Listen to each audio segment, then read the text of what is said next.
Good evening, and welcome to the first and hopefully last virtual Center Stage Acting Showcase. I'm Stephen Waldrop, the head of the acting department, and I am joined this evening by my esteemed colleague, Rebecca Servan. This has been a remarkable journey. When we closed the school in March, Rebecca and I were both devastated by the idea of losing contact with our students and giving up on the work that we had all been doing together. We had no idea when we started online acting classes how that was going to work or even what our goals should be. But we dove back into the work, committed to the training of our actors and to the scenes that we had started, and happily, our students totally got behind it. This is different than anything that any of us had done before. We certainly wish that you could see these scenes on stage because nothing is as good as live theater, but we are also very proud of what we all together have accomplished in this format. There are certainly things in this that are beyond our control. Somebody's computer may freeze in the middle of a scene or get totally glitchy. Sometimes there's a lag in reception, which makes the characters seem very deeply thoughtful. But we love these scenes, we love these kids, and we're going to honor the work that they've put into them. So let's get to it. Let me bring on my former student, co-teacher, and dear friend, Rebecca Servan, to introduce her scenes.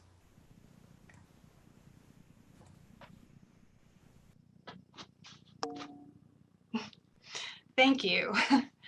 All right, so let's get right to it. Our first piece tonight was originally produced by a company called Gorilla Rep. They are an environmental theater company based out of New York City. Environmental theater is a type of theatrical production designed to be performed at a unique, specially adapted location other than a standard theater, like a forest or a park or the internet. So maybe tonight we're honoring Gorilla Rep. Gorilla Rep is the most famous for their productions of A Midsummer Night's Dream in Washington Square Park. The audience follows the actors around the park as they go scene to scene, and the volunteers often light the show by holding up and pointing a flashlight at the actors. This next scene is about one of those volunteers. Tony's just an ordinary guy who works at a garage in Jersey, but his love of theater is about to complicate his life. And we've all been there, Tony. His girlfriend, Midge, suspects foul play, and so she's enlisted the help of her TV-addicted sister, Bobby Jo, to investigate the situation. Please enjoy Throw of the Moon by Jenny Maloney and Ben Stahl.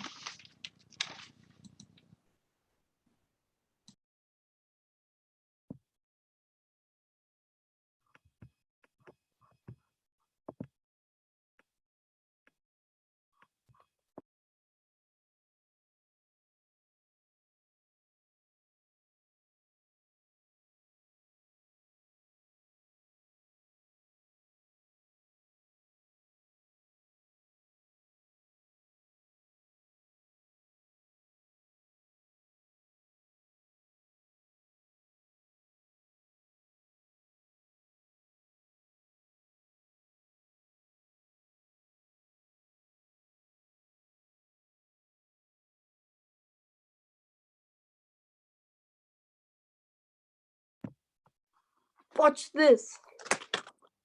He's gonna see us. What'd I tell you? The cheating bum, little like scumbag.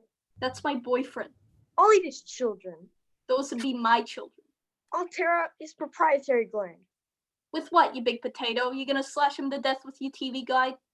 Hey, who followed around all week? Who figured out what was going on? You're a good sister, Bobby Jo. I appreciate all your sneaking and snitching. What the heck is he doing? Yeah. Yeah, what? What? What's he doing? I don't know. What do you mean you don't know? You've been following him all week. Yeah, I follow him. He comes here. She kisses him. She gives him the flashlight. Then what? Then what? Then I go home. I can't follow him around for 24 hours a day. Why not? It's not gonna be to sit through that whole thing. It's that Shakespeare crap. You never stayed. No. So this is all you've seen. Gotta go home for The Simpsons. The Simpsons aren't syndication, moron. Those are repeats. Nuh-uh. Uh-huh. I see new ones.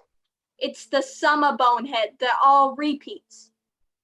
Don't tell me about television. I know all about television. I watch more television than anyone else in this entire family put together. Do you know why that is, Bobby Joe? Because the rest of us work. Now shut up and let me think. What are you gonna do? This would be a lot easier if I didn't love the big rat.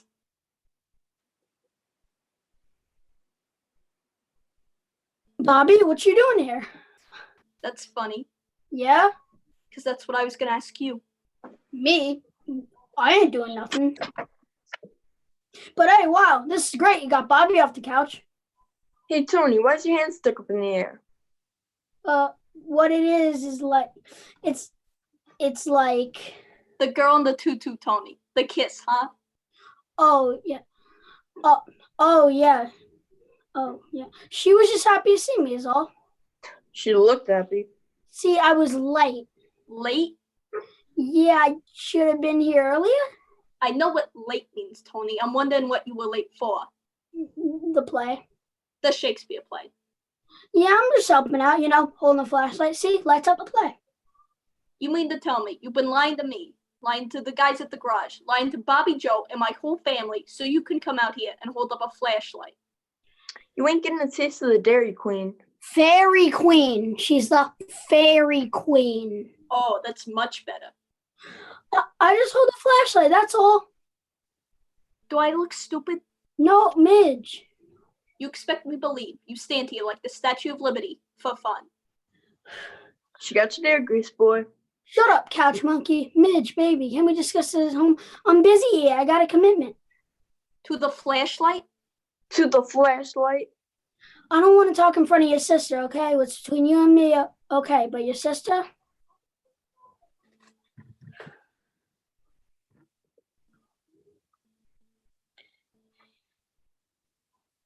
Bobby Joe, take the flashlight. No, no, no.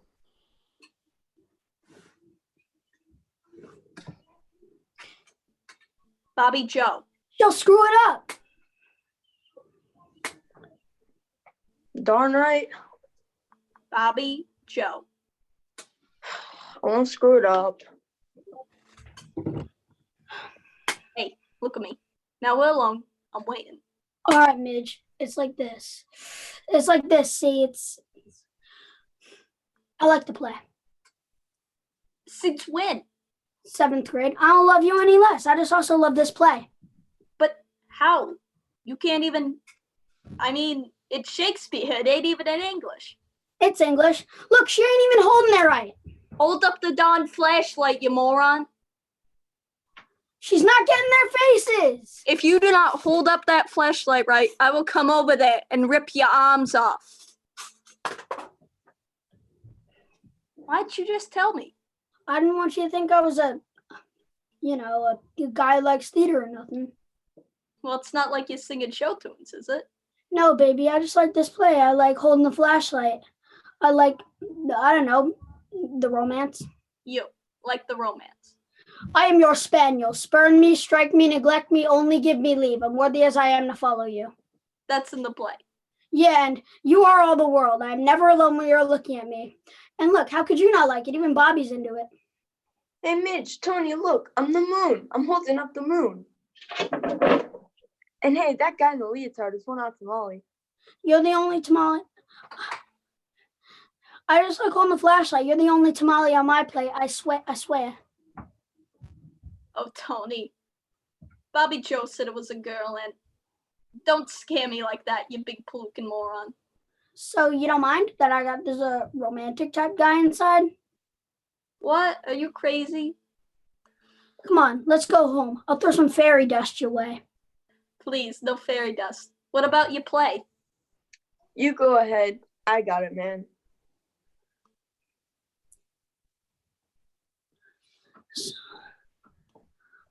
Listen, you won't say nothing to the guys, right? About me liking Shakespeare or nothing?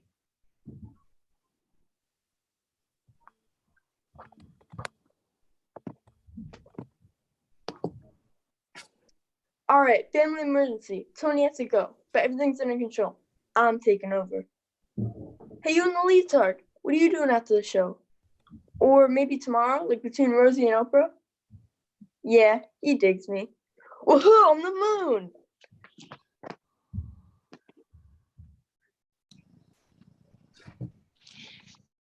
This next scene is from a play called Stage Door. Stage Door has been called a Valentine to the legitimate stage. In it, we witness all the triumphs and struggles of being a theater actress in New York City in the 1920s. That rumbling is a garage door downstairs, just so you know. Really, being a theater actress in any time is a struggle. During the Depression, the Footlights Club in the West 50s is a home for young women. It provides an affordable respite and community for the bevy of struggling stage actresses who reside there, hoping for their big break. Our scene opens with a seemingly ordinary evening at the Footlights Club. Please enjoy Stage Door by Edna Ferber and George Kaufman.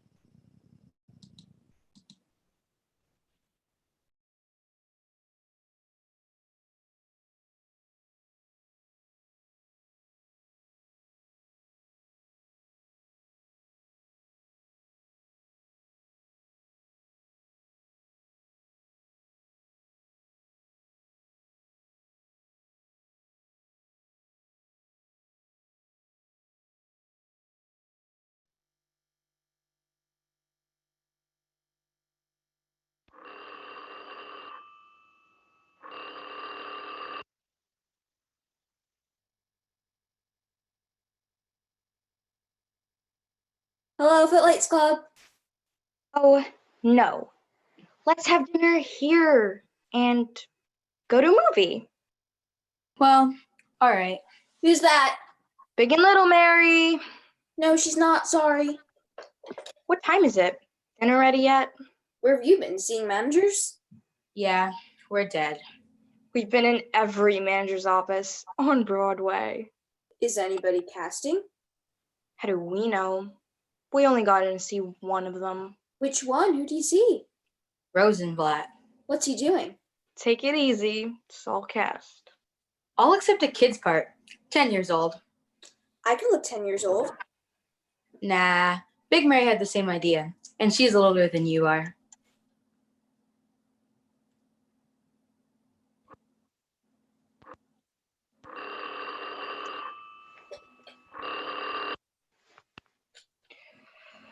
Footlights Club. Terry Randall come in? Not yet. I saw her sitting in Berger's office. Guess she gives up hard. Is Berger doing any casting? Listen, why don't you try making the rounds once in a while instead of sitting on your bustle and writing letters? I make the rounds, but all you see is the office boys. Well, who do you think sees the letters? Well, if they won't see you and won't read the letters, where do you go from there? If you find out, I wish you'd tell me. Oh, goody, goody, goody. I got a letter from home.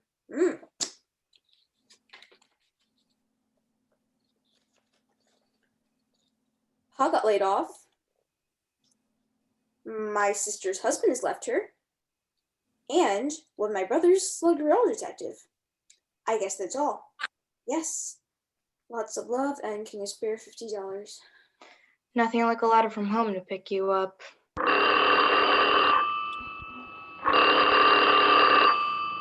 Footlights Club. Yes, she is. The Glow Picture Company? Mr. Kingsley himself? Just a minute, I'll get her right away. Jean, oh Jean. Yes? Mr. Kingsley of the Glow Picture Company wants to talk to you. Oh, all right. She'll be right down.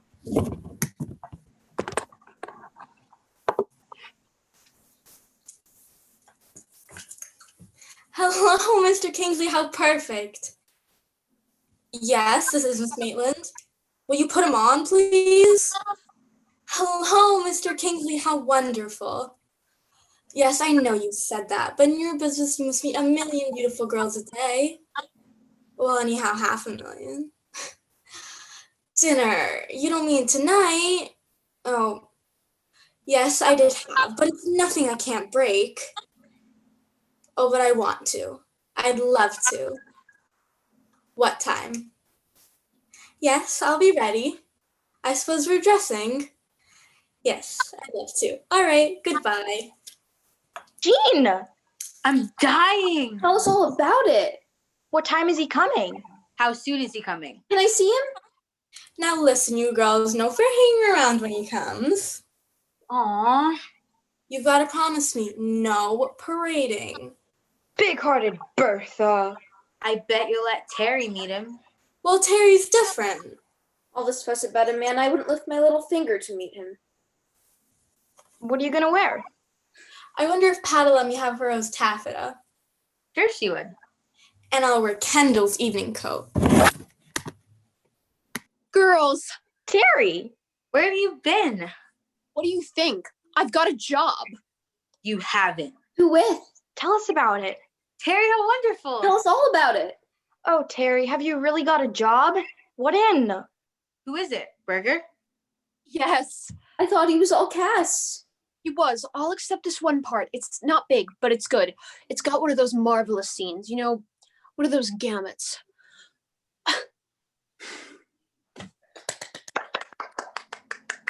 When do you go in rehearsal, Terry?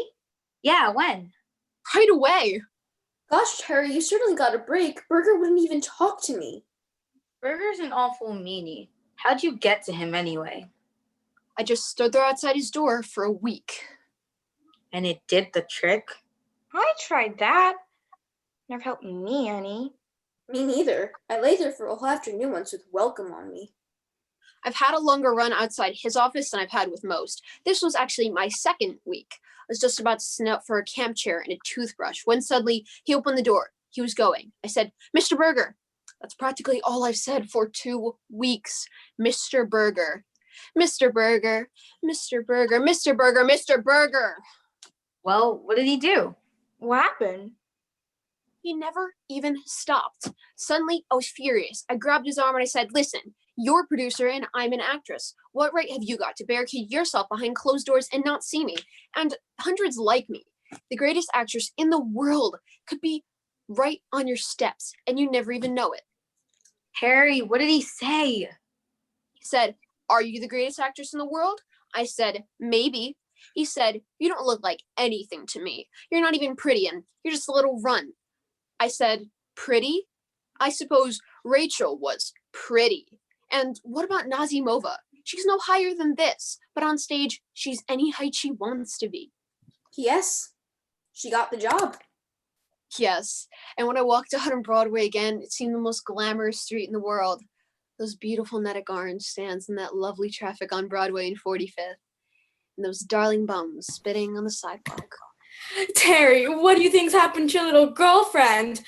I'm having a drink with David Kingsley tonight. Oh, Jean, how marvelous! Did he say anything about a picture test? Not yet, but it must mean he's interested. Now look, when he gets here, I want you to come down and meet him because you never can tell.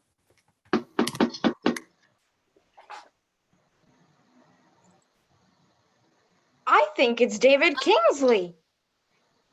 It looks like him. Kingsley? Are you sure? Yeah, that's him. Look, we better get out the way, hadn't we? Yes, I guess so. I just remembered I forgot something in the kitchen. Well, we can't just leave the man standing out there now, can we?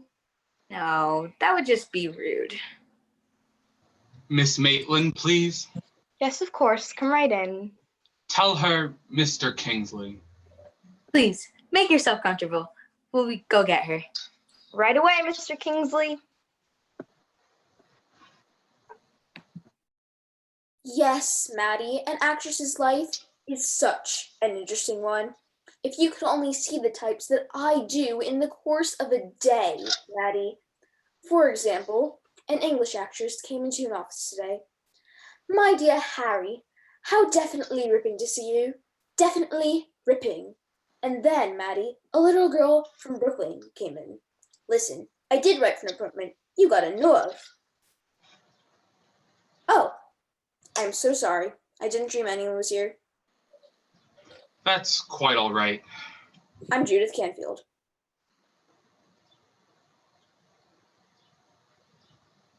Well, I just thought You didn't see my book anywhere around here, did you? Oh, here it is.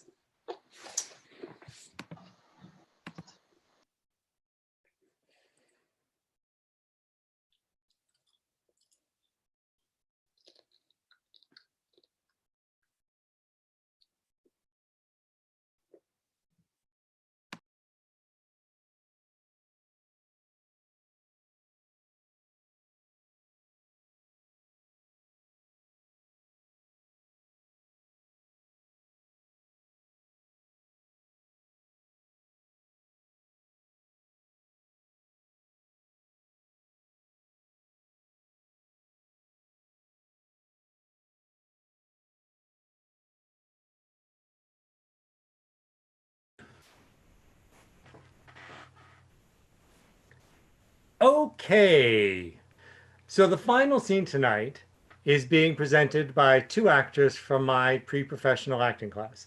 The scene is from A Streetcar Named Desire, which is the greatest American play by Tennessee Williams, the greatest American playwright. Blanche Dubois, who is one of the best and most complex characters in all of American drama. Can you tell I like the play? Blanche has arrived at her sister's apartment in New Orleans after falling on hard times. From a privileged and aristocratic Southern family, she has lost everything: money, family, love, opportunity. She has burned all bridges except the love of her sister Stella. Unfortunately, Stella's husband, Stanley, is from an entirely different world than Blanche and resents her presence in their home. He has, though, introduced her to his friend Mitch, who is charmed by the very eccentricities that Stanley hates. As this scene opens, Blanche and Mitch are returning from a date.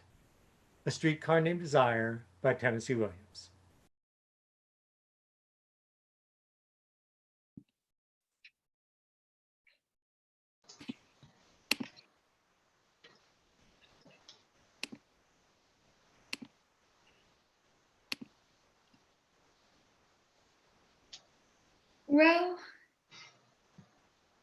Well, I guess it must be pretty late and you're tired. even the hot tamale man has deserted the street. And he moves on to the end. How will you get home? I'll walk over to Bourbon and catch an owl car. Is that streetcar named Desire still grinding along the tracks at this hour?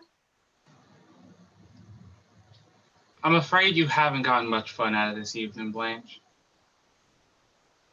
I spoiled it for you. No, you didn't. I felt all the time I wasn't giving you much entertainment. I simply couldn't rise to the occasion. That was all.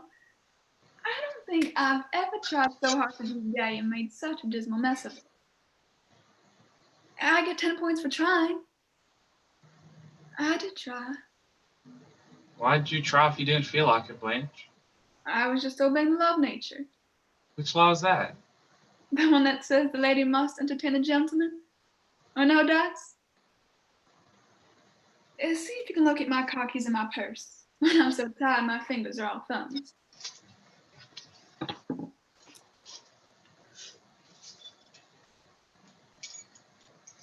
This it? No, honey.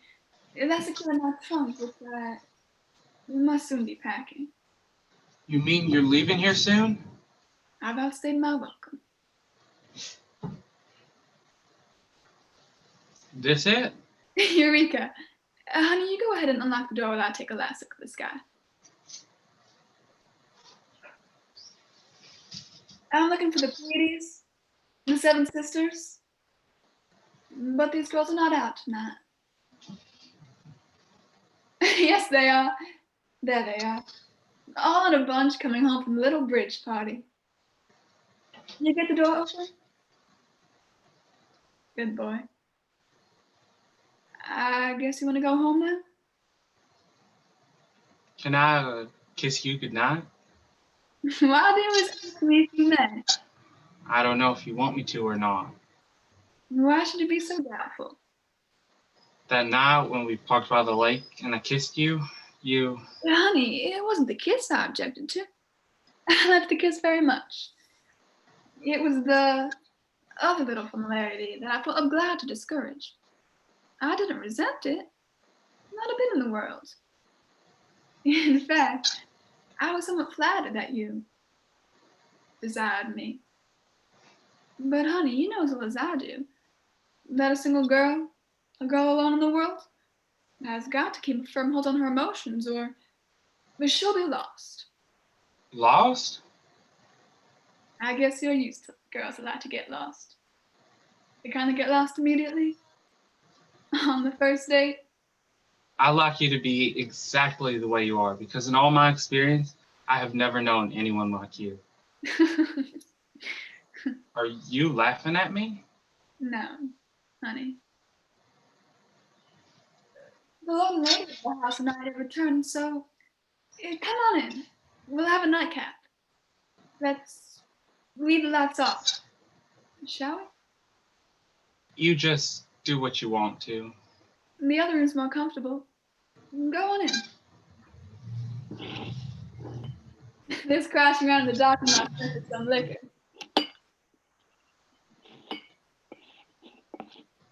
You want a drink? I want you to have a drink. You have been so anxious and solemn all evening. And so have I. We have both been so anxious and solemn. And now for these last few little moments of our lives together, I want to create. Joie de vivre. Yeah, I'm lighting a candle. That's good. Sit down. Why don't you take off your coat and loosen your collar? I better leave it on. No. I want you to be comfortable. I'm ashamed of the way I perspire. My shirt is sticking to me. Perspiration is healthy. You wouldn't perspire there with confidence. I don't like to wear a wash coat, even in the summer, because I sweat through it. Huh. It don't look too neat on me either. A man with a heavy build has got to be careful of what he puts on him, so he don't look too clumsy. You are not too heavy. You don't think I am? You're not the delicate type. You have a massive bone structure and very imposing physique. Thank you. Last Christmas, I got a membership to the New Orleans Athletic Club. Oh, good. It was the finest present I ever was given. I go there and I keep myself fit with the weights. Before I went there, I was getting soft in the belly, but now my belly is nice and hard. So hard that a man can punch me and it don't hurt me. Go on, see. Gracious. Guess how much I weigh, Blanche. Oh, I'd say in the vicinity of 180. Guess again. Not that much. No more. Well, you're a tall man and you can carry a good deal of weight without looking awkward. I weigh 207 pounds and I'm 6'1" and 1/2 inch tall in my bare feet without shoes on. And that's what I weigh stripped. Oh my goodness me. It's awe-inspiring. My weight isn't a very interesting subject to talk about. What's yours?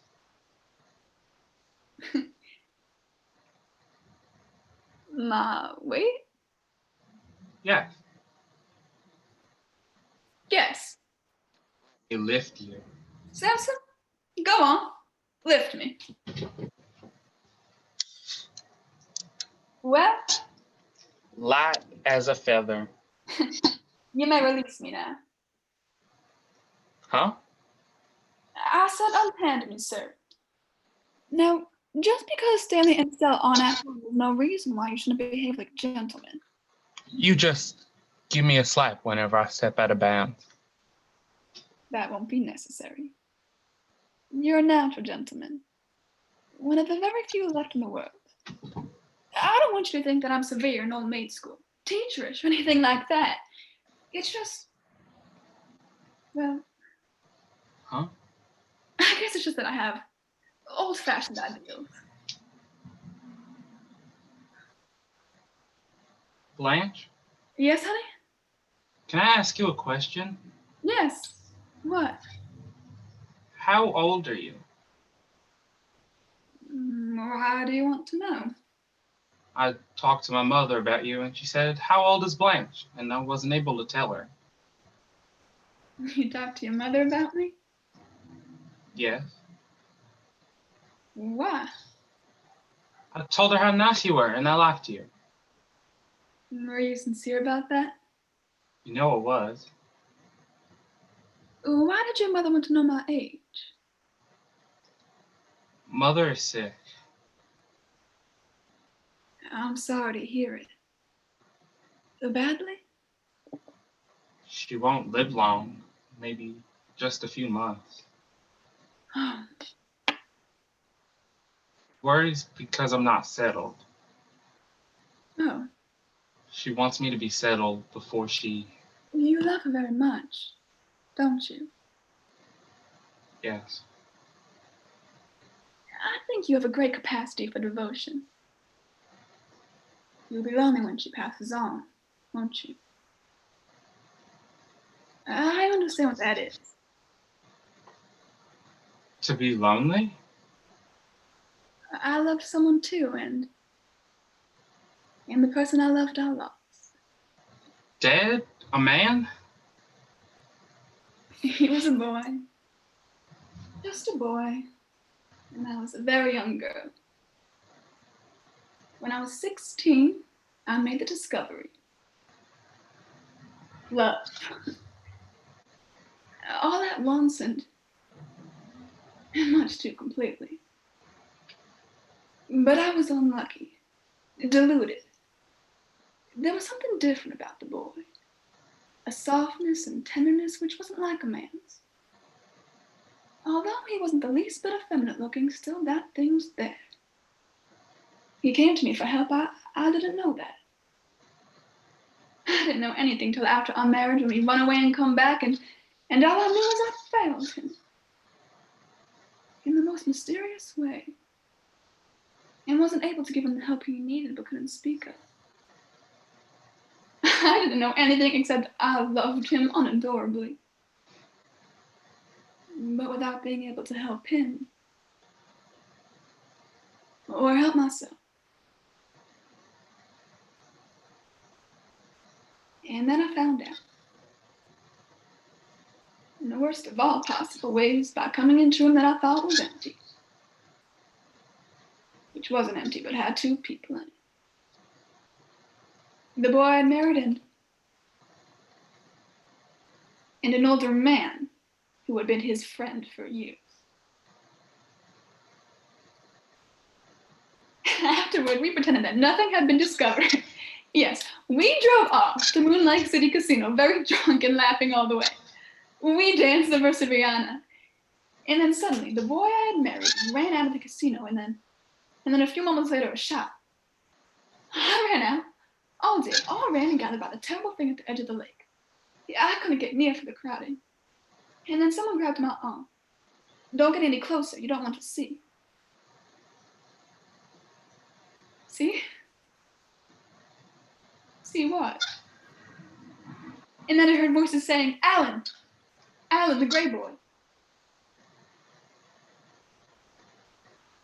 He stuck the revolver into his mouth.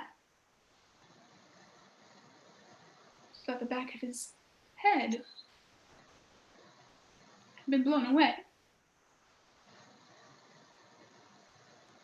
It was because on the dance floor, unable to stop myself, I suddenly said, I saw.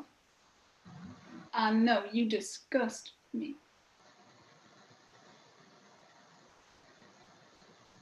And then the searchlight that was turned on the world was turned off again. Never for a moment since then has there been a light that's stronger than this kitchen candle. You need somebody, and I need somebody too. Could it be me and you, Blanche? Sometimes there's God. So quickly.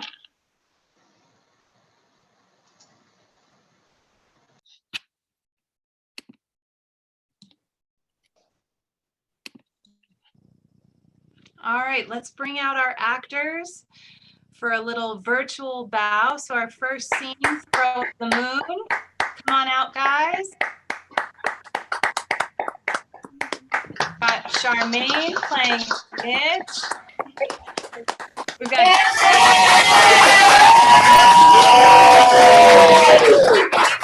playing Bobby Joe. Very nice. We've got Jeffrey playing Tony.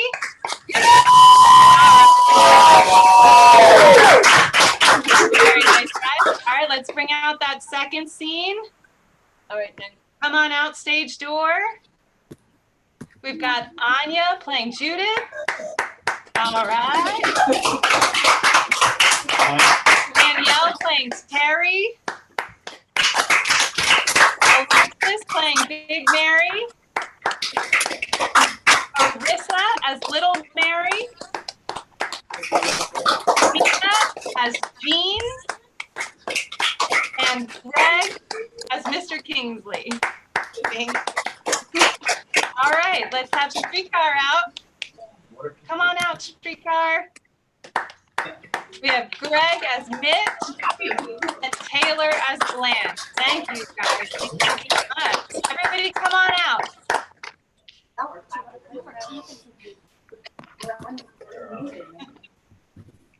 Great job, guys. Really nice work, guys. Thank you so much.